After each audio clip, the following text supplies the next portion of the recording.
कुछ काम सीख परिवार का सहारा बनना चाहता हूँ, क्या करूँ? आज ही ज्वाइन करो JS ITI, जहाँ मिलेगा electrician, fitter, surveyor, COPA, fashion technology जैसे ट्रेड्स में रोजगार परक प्रशिक्षण, जिसे प्राप्त कर तुम अपने परिवार को आर्थिक मजबूती दे सकते हो। साथ ही मल्टीनेशनल कंपनीज में 100% प्लेसमेंट। JS ITI, पलई पट्टी, Babatpur, Varanasi. Admissions open. Friends, आप सभी का स्वागत है हमारे YouTube channel JS private ITI group में।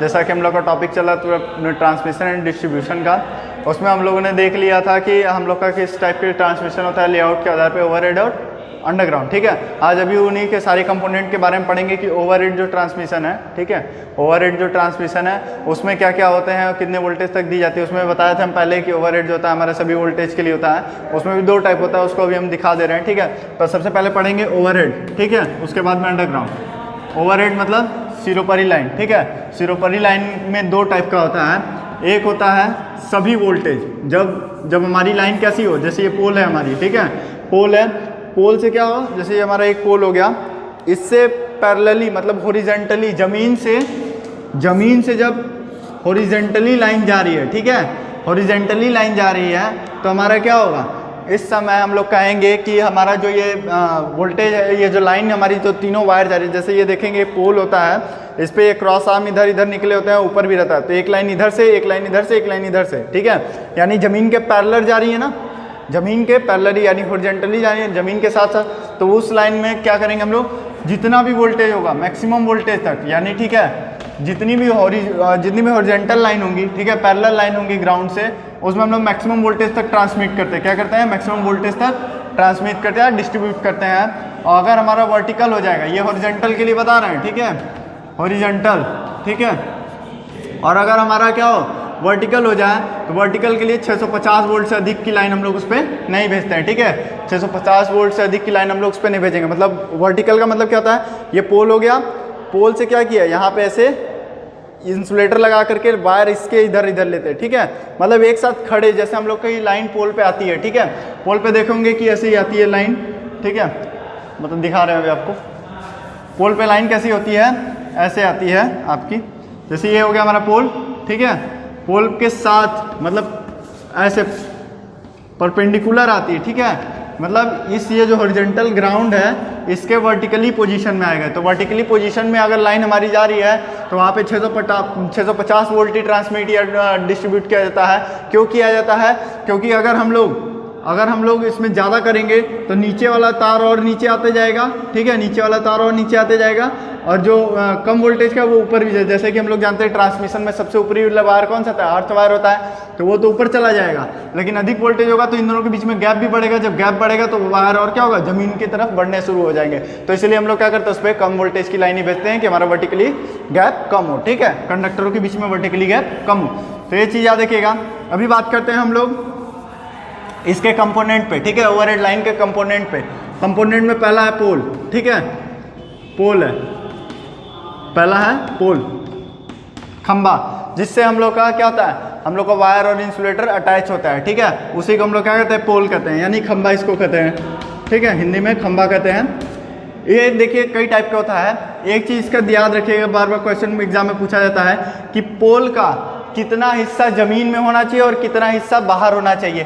तो पोल का 1/6 हिस्सा जो होता है वो जमीन में होना चाहिए। क्या होना चाहिए, 1/6 हिस्सा जमीन में होना चाहिए और बाकी का हिस्सा बाहर होना चाहिए, ठीक है। मतलब अगर 6 मीटर का पोल है, ठीक है, 6 मीटर का पोल है तो 1 मीटर क्या होगा, नीचे होगा, ठीक है, 6 मीटर का पोल है तो 1 मीटर नीचे होगा और बाकी के 5 मीटर ऊपर होंगे, ठीक है। तो ये याद रखिएगा, 1/6 हिस्सा किन में होना चाहिए, जमीन में होना चाहिए। इसमें देखिए सबसे पहला आता है वुडन पोल, ठीक है, वुडन पोल 40 से 50 मीटर तक की लाइनों के लिए लिया जाता है। कितना आता है, 40 से 50 मीटर की लाइनों के लिए, और ये कितने तक इस्तेमाल किया जाता है, 22 kV तक। कितना इस्तेमाल किया जाएगा, 22 kV तक के लिए हम लोग इसका किसका इस्तेमाल करेंगे, ये लकड़ी वाले पोल का, ठीक है। उसके बाद GI आता है, ठीक है, GI पोल, ठीक है, GI पोल होता है, ये आपका 30 से 50 होता है। किसका होता है, 30 से 50 मीटर, ये भी क्या होगा, 22 kV के लिए इस्तेमाल होगा।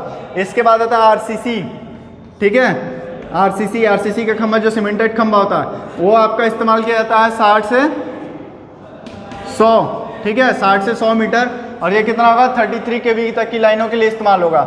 इसके बाद होता है हमारा ट्यूबलर, क्या होता है, ट्यूबलर कितना होगा, 80 से 100, ठीक है, 80 से 100 मीटर होगा। ये भी 33 kV के लिए इस्तेमाल होगा। याद रखिएगा ट्यूबुलर जो होता है ये ऐसे कुछ होता है, ऊपर पतला, फिर हल्का सा ऐसे, फिर ये ऐसे, फिर ये ऐसे, मतलब तीन चार भाग में ऐसे कट के लगा रहता है, ठीक है। ऐसे ही जो खंबा होगा इसे हम लोग ट्यूबुलर खंबा कहेंगे, ठीक है। इसमें क्या होता है कि ऊपर जाके वो लंबाई पतली होती जाती है और नीचे क्या होता है, चौड़ा होता है, ठीक है। तो ऐसा लाइन जो हमारा ऐसा जो खंबा हो क्या कहलाएगा, ट्यूबुलर खंबा कहलाएगा, ठीक है। ये कितनी लाइनों के लिए इस्तेमाल, 80 से 100 मीटर के लिए, और ये 33 kV के लिए इस्तेमाल होगा। इसके बाद आता है टावर, ठीक है, जो बड़े बड़े ट्रांसमिशन वोल्टेज में यूज किया जाता है। वो कितना होता है, 100 से 300 मीटर की दूरी पे होता है। एक खंबे से दो खंबे के बीच की दूरी 100 मीटर से लेके 300 मीटर होती है। और दो खंभों के बीच की दूरी BIS के अनुसार रूल नंबर 67 में दिया गया है। किस में दिया गया हुआ है, 67 में दिया गया है, याद रखिएगा, ठीक है। और ये कितना होगा, 33 kV से अधिक होगा। कितना होगा, ये 33 kV से जितनी भी है वो वोल्टेज होगी उसके लिए इस्तेमाल होगा। और ये दोनों 33 kV और ये दोनों 22 kV। तो ये रहा पोल का, पोल कितने हुए, 5 टाइप के हुए, वुडन, GI, RCC, ट्यूबुलर और टावर, ठीक है। ये याद रखिएगा इनकी वोल्टेज और उनका डिस्टेंस, ठीक है, दो पोलों के बीच की दूरी। अभी नेक्स्ट हम लोग कंपोनेंट की बात कर लेते हैं, वो है इंसुलेटर। क्या है, इंसुलेटर, ठीक है। इंसुलेटर क्या होता है, जो हमारा इंसुलेशन प्रदान करे, ठीक है, इंसुलेशन प्रदान करे। क्लियर है। सेकंड देखते हैं हम लोग इंसुलेटर, ठीक है, इंसुलेटर, ठीक है। सेकंड हमारा है इंसुलेटर। इंसुलेटर किसका बना होता है, ये बना होता है चीनी मिट्टी का, ठीक है। चीनी मिट्टी का जो बना होता है उसे हम लोग क्या कहेंगे, इंसुलेटर कहेंगे। जो टावरों वावरों पे लगता है, आप लोग देखे होंगे इंसुलेटर। उसमें देखिए सबसे पहला आता है पिन इंसुलेटर। क्या होता है, पिन इंसुलेटर, ठीक है। पिन इंसुलेटर होता है, ये एकल सेड वाला भी होता है, डबल सेड वाला भी होता है, ठीक है, और ट्रिपल सेड का भी आता है पिन इंसुलेटर, ठीक है। याद रखिएगा पहला होता है पिन इंसुलेटर। पिन इंसुलेटर का इस्तेमाल किया जाता है आपका पिन इंसुलेटर का इस्तेमाल किया जाता है 33 kV तक। कितने तक, 33 kV तक इस्तेमाल किया जाता है। ये क्या होता है, जब सीधी लाइन ले जानी हो, ठीक है, सीधी लाइन ले जाने के लिए हम लोग इसका इस्तेमाल करते हैं, ठीक है। याद रखिएगा सीधी लाइन जब ले जानी हो तो हम लोग इसका इस्तेमाल करते हैं पिन इंसुलेटर का।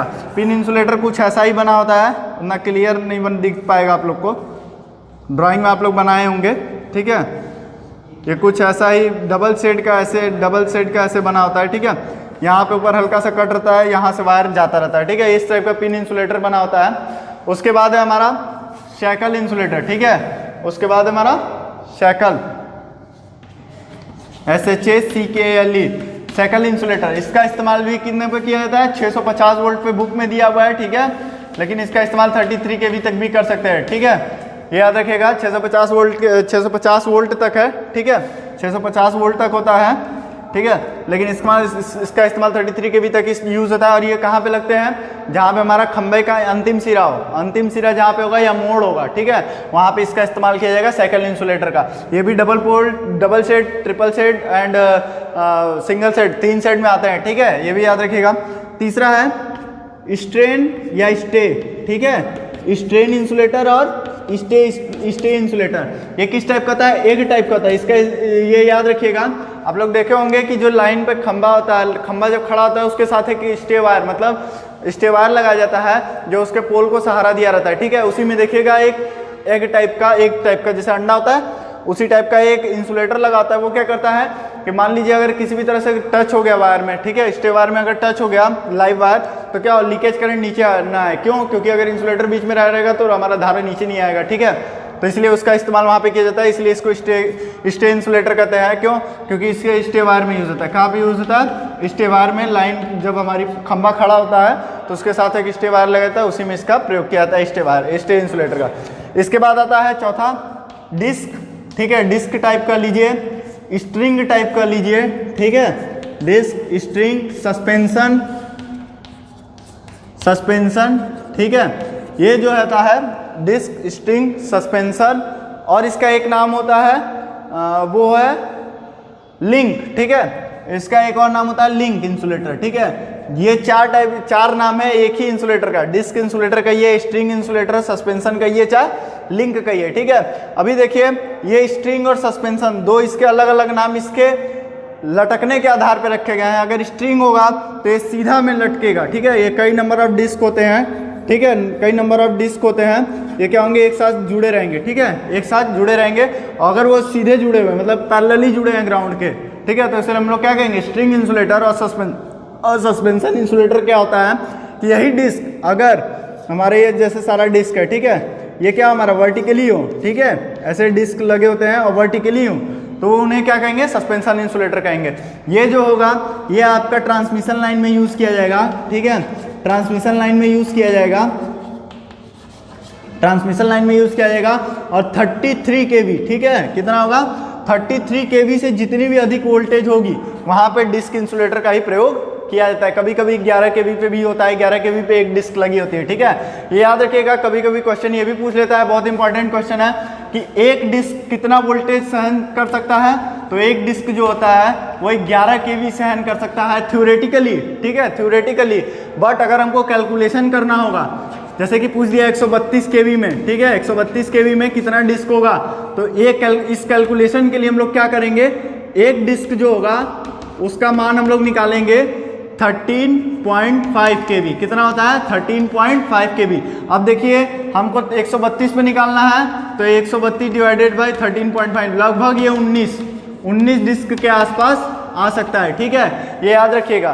क्लियर है, सॉरी 19 नहीं, 10 से 11 डिस्क के आसपास आएगा, क्योंकि पॉइंट रहेंगे, एक जीरो जाएगा। अगर इसको ले लेते हैं, एक 2 मान लेते हैं, तो 10 टाइम में जाएगा, 10 या 11 डिस्क क्या होगा इसमें 132 kV की लाइन में लगेगा, ठीक है। तो ये चीज़ याद रखिएगा, एक डिस्क की कितनी वैल्यू होती है थ्योरेटिकली और कैलकुलेशन में कितना यूज़ किया जाता है।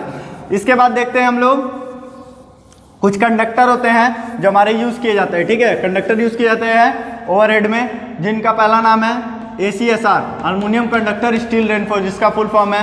सेकंड है CCSR, ठीक है, कॉपर कंडक्टर स्टील रेनफोर्स। तीसरा है होलो, ठीक है, होलो वायर, ठीक है, होलो वायर इस्तेमाल किया जाता है। पहला है aluminium conductor steel reinforce, copper conductor steel reinforce, फिर होलो। ये स्टील रेनफोर्स क्या है, ये मैकेनिकल स्ट्रेंथ को देता है, किसको देता है, मैकेनिकल स्ट्रेंथ को देता है, ठीक है, ये याद रखिएगा। जो हमारा ये है SR जो है स्टील रेनफोर्स जो है वो क्या प्रोवाइड करता है, मैकेनिकल स्ट्रेंथ प्रोवाइड करता है। और जो हमारी धारा किस में चलती है, एल्युमिनियम कंडक्टर में चलती है या कॉपर कंडक्टर में चलती है। होलो वायर क्या होते हैं, जो हमारी स्ट्रैंडेड टाइप के, किसके, स्ट्रैंडेड टाइप, मतलब कई वायरों को मिला करके, छोटे छोटे वायरों को मिला करके एक स्ट्रैंडेड टाइप, एक दूसरे के ऊपर चढ़ा हुआ जो अगर हम बनाते हैं वायर, तो उसे हम लोग क्या कहेंगे, स्ट्रैंडेड वायर कहेंगे। इसी का नाम दूसरा क्या है, स्ट्रैंडेड वायर भी है, ठीक है। तो दोस्तों ये रहा अभी हम लोग का ओवरहेड लाइन में जितने भी कंपोनेंट आते हैं उसके बारे में। अभी हम लोग इसके बाद पढ़ेंगे अंडरग्राउंड, ठीक है, अंडरग्राउंड हम लोग पढ़ेंगे अंडरग्राउंड में क्या क्या कंपोनेंट है, उसमें क्या क्या केबल है, उसके बाद सर्किट ब्रेकर। तो दोस्तों अगर आपको हमारा वीडियो अच्छा लगे तो लाइक करिएगा, शेयर करिएगा, सब्सक्राइब करिए हमारे चैनल को। न्यू नोटिफिकेशन के लिए बेल आइकन जरूर प्रेस करें। Thank you.